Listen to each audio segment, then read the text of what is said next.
ವಿಶ್ವವಿದ್ಯಾಲಯಗಳನ್ನ close ಮಾಡಿದ್ದಾರೆ, ಅದೇ ಅವರ ಸಾಧನೆ ಅಂತ ಹೇಳ್ತಾರೆ. ನೋಡ್ರಿ, ವಿಶ್ವವಿದ್ಯಾಲಯ ಹೇಗಿರಬೇಕು ಅನ್ನೋದು ಅವ್ರಿಗೇನಾದರೂ ಗೊತ್ತಿದೆಯೇನ್ರಿ? ಅವರು ಸಚಿವರಾಗಿದ್ದು ಕೇವಲ ರಾಜೀವ್ ಗಾಂಧಿ ವಿಶ್ವವಿದ್ಯಾಲಯ ಒಂದಕ್ಕೆ. ನಾನು 32 ವಿಶ್ವವಿದ್ಯಾಲಯಗಳಿಗೆ ಸಚಿವನಾಗಿದ್ದೇನೆ. ಅಲ್ಲಿರ್ತಕ್ಕಂಥ ಪರಿಸ್ಥಿತಿಗಳು ನನಗೆ ಗೊತ್ತಿದೆ. ಅವ್ರಿಗೆ ABCD ಗೊತ್ತಿಲ್ಲ ರೀ.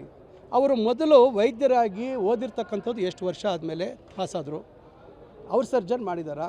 ಅವರು ಇಲ್ಲ ಯಾವತ್ತಾದರೂ ಸ್ಟೆಥೋಸ್ಕೋಪ್ ಇಟ್ಕೊಂಡು ಯಾರಿಗಾದರೂ ಪೇಷಂಟ್ಗೆ ಏನಾದರೂ ಇಲ್ಲಿ ಪರೀಕ್ಷೆ ಮಾಡುವಂಥ ಕೆಲಸವನ್ನು ಮಾಡಿದಾರಾ? ನಾನು ಎಲ್ಲ ಮಾಡಿಕೊಂಡು ನಾನು ಕಾಲೇಜಲ್ಲಿ ಪಾಠ ಹೇಳ್ಕೊಂಡು ಖಾಸಗಿ ಪ್ರಾಕ್ಟೀಸ್ ಮಾಡಿದ್ದೀನಿ, ಎಲ್ಲ ಮಾಡ್ಕೊಂಡು ಅನುಭವ ಇದ್ದೀರಿ ನನಗೆ. ಸುಮ್ಮನೆ ಯಾರೋ ಒಂದು ಲೆವೆಲ್ ಇರಬೇಕು ರೀ. ಸುಮ್ಮನೆ ಅವ್ರಿಗೆ ಆ ಲೆವೆಲ್ ಇಲ್ದಿರೋವ್ರ ಬಗ್ಗೆ ನಾನು ಯಾಕೆ ರೀ ಮಾತಾಡಬೇಕು? ಏನು ಅವರ 23 ಜನ ಸತ್ರಲ್ರಿ ಚಾಮರಾಜನಗರದಲ್ಲಿ, ಮನುಷ್ಯತ್ವ ಬೇಡವೇನ್ರಿ? ಅಂಥವ್ರ ಬಗ್ಗೆ ಎಲ್ಲ ನಾನು ಯಾಕೆ ಮಾತಾಡಬೇಕು ರೀ? ಸ್ವಂತ ಜಿಲ್ಲೆಯಲ್ಲಿ ರೀ, ಎಲ್ಲಿ ಮೆಡಿಕಲ್ ಕಾಲೇಜ್ ಮಾಡಬೇಕಿತ್ತು? ಎಲ್ಲಿ ಮಾಡಬೇಕಿತ್ತು ರೀ ಮೆಡಿಕಲ್ ಕಾಲೇಜು? ಊರು ಸಮೀಪ ಮಾಡಬೇಕಿತ್ತು ರೀ. ಊರು ಸಮೀಪದಲ್ಲಿ ಇವತ್ತು ಇದೇ ಆಸ್ಪತ್ರೆಯನ್ನು ಬಳಕೆ ಮಾಡ್ಕೊಂಡು ಮಾಡಬೇಕಿತ್ತು. ಎಲ್ಲೋ ಮಾಡಿಬಿಟ್ಟು ಇವತ್ತು ಮಾತಾಡ್ತಾರೆ ಅಂದರೆ ಸುಮ್ಮನೆ ಅದನ್ನು ಭೂತದ ಬಾಯಲ್ಲಿ ಭಗವದ್ಗೀತೆ ಹೇಳ್ದಂಗೆ ಆಯಿತು. ಅದರಿಂದ ಚರ್ಚೆ ಮಾಡೋಣ. ನೋಡ್ರಿ, ವಿಶ್ವವಿದ್ಯಾಲಯ ಹೇಗಿರಬೇಕು ಅನ್ನೋದು ಅವ್ರಿಗೇನಾದರೂ ಗೊತ್ತಿದೆಯೇನ್ರಿ? ಅವರು ಸಚಿವರಾಗಿದ್ದು ಕೇವಲ ರಾಜೀವ್ ಗಾಂಧಿ ವಿಶ್ವವಿದ್ಯಾಲಯ ಒಂದಕ್ಕೆ. ನಾನು 32 ವಿಶ್ವವಿದ್ಯಾಲಯಗಳಿಗೆ ಸಚಿವನಾಗಿದ್ದೇನೆ. ಅಲ್ಲಿರ್ತಕ್ಕಂಥ ಪರಿಸ್ಥಿತಿಗಳು ನನಗೆ ಗೊತ್ತಿದೆ. ಅವ್ರಿಗೆ ABCD ಗೊತ್ತಿಲ್ಲ ರೀ. ಅವರು ಮೊದಲು ವೈದ್ಯರಾಗಿ ಓದಿರ್ತಕ್ಕಂಥದ್ದು ಎಷ್ಟು ವರ್ಷ ಆದಮೇಲೆ ಪಾಸಾದರು? ಅವ್ರು ಸರ್ಜನ್ ಮಾಡಿದಾರಾ? ಅವರು ಇಲ್ಲ ಯಾವತ್ತಾದರೂ ಸ್ಟೆಥೋಸ್ಕೋಪ್ ಇಟ್ಕೊಂಡು ಯಾರಿಗಾದರೂ ಪೇಷಂಟ್ಗೆ ಏನಾದರೂ ಇಲ್ಲಿ ಪರೀಕ್ಷೆ ಮಾಡುವಂಥ ಕೆಲಸವನ್ನು ಮಾಡಿದಾರಾ? ನಾನು ಎಲ್ಲ ಮಾಡಿಕೊಂಡು ನಾನು ಕಾಲೇಜಲ್ಲಿ ಪಾಠ ಹೇಳ್ಕೊಂಡು ಖಾಸಗಿ ಪ್ರಾಕ್ಟೀಸ್ ಮಾಡಿದ್ದೀನಿ, ಎಲ್ಲ ಮಾಡ್ಕೊಂಡು ಅನುಭವ ಇದ್ದೀರಿ ನನಗೆ. ಸುಮ್ಮನೆ ಯಾರೋ ಒಂದು ಲೆವೆಲ್ ಇರಬೇಕು ರೀ. ಸುಮ್ಮನೆ ಅವ್ರಿಗೆ ಆ ಲೆವೆಲ್ ಇಲ್ದಿರೋವ್ರ ಬಗ್ಗೆ ನಾನು ಯಾಕೆ ರೀ ಮಾತಾಡಬೇಕು?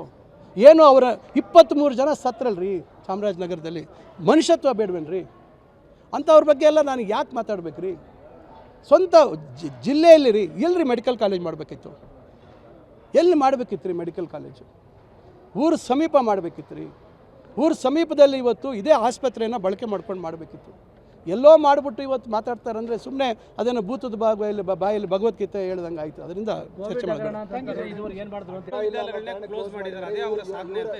ನೋಡ್ರಿ, ವಿಶ್ವವಿದ್ಯಾಲಯ ಹೇಗಿರಬೇಕು ಅನ್ನೋದು ಅವ್ರಿಗೇನಾದರೂ ಗೊತ್ತಿದೆಯೇನ್ರಿ? ಅವರು ಸಚಿವರಾಗಿದ್ದು ಕೇವಲ ರಾಜೀವ್ ಗಾಂಧಿ ವಿಶ್ವವಿದ್ಯಾಲಯ ಒಂದಕ್ಕೆ.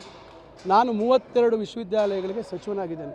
ಅಲ್ಲಿರ್ತಕ್ಕಂಥ ಪರಿಸ್ಥಿತಿಗಳು ನನಗೆ ಗೊತ್ತಿದೆ. ಅವ್ರಿಗೆ ABCD ಗೊತ್ತಿಲ್ಲ ರೀ. ಅವರು ಮೊದಲು ವೈದ್ಯರಾಗಿ ಓದಿರ್ತಕ್ಕಂಥದ್ದು ಎಷ್ಟು ವರ್ಷ ಆದಮೇಲೆ ಪಾಸಾದರು? ಅವ್ರು ಸರ್ಜನ್ ಮಾಡಿದಾರಾ?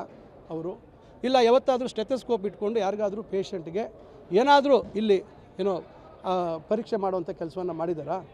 ನಾನು ಎಲ್ಲ ಮಾಡಿಕೊಂಡು ನಾನು ಕಾಲೇಜಲ್ಲಿ ಪಾಠ ಹೇಳ್ಕೊಂಡು ಖಾಸಗಿ ಪ್ರಾಕ್ಟೀಸ್ ಮಾಡಿದ್ದೀನಿ, ಎಲ್ಲ ಮಾಡ್ಕೊಂಡು ಅನುಭವ ಇದ್ದೀರಿ ನನಗೆ. ಸುಮ್ಮನೆ ಯಾರೋ ಒಂದು ಲೆವೆಲ್ ಇರಬೇಕು ರೀ. ಸುಮ್ಮನೆ ಅವ್ರಿಗೆ ಆ ಲೆವೆಲ್ ಇಲ್ದಿರೋವ್ರ ಬಗ್ಗೆ ನಾನು ಯಾಕೆ ರೀ ಮಾತಾಡಬೇಕು? ಏನು ಅವರ 23 ಜನ ಸತ್ರಲ್ರಿ ಚಾಮರಾಜನಗರದಲ್ಲಿ, ಮನುಷ್ಯತ್ವ ಬೇಡವೇನ್ರಿ? ಅಂಥವ್ರ ಬಗ್ಗೆ ಎಲ್ಲ ನಾನು ಯಾಕೆ ಮಾತಾಡಬೇಕು ರೀ? ಸ್ವಂತ ಜಿಲ್ಲೆಯಲ್ಲಿ ರೀ, ಎಲ್ಲಿ ಮೆಡಿಕಲ್ ಕಾಲೇಜ್ ಮಾಡಬೇಕಿತ್ತು? ಎಲ್ಲಿ ಮಾಡಬೇಕಿತ್ತು ರೀ ಮೆಡಿಕಲ್ ಕಾಲೇಜು? ಊರು ಸಮೀಪ ಮಾಡಬೇಕಿತ್ತು ರೀ. ಊರು ಸಮೀಪದಲ್ಲಿ ಇವತ್ತು ಇದೇ ಆಸ್ಪತ್ರೆಯನ್ನು ಬಳಕೆ ಮಾಡ್ಕೊಂಡು ಮಾಡಬೇಕಿತ್ತು.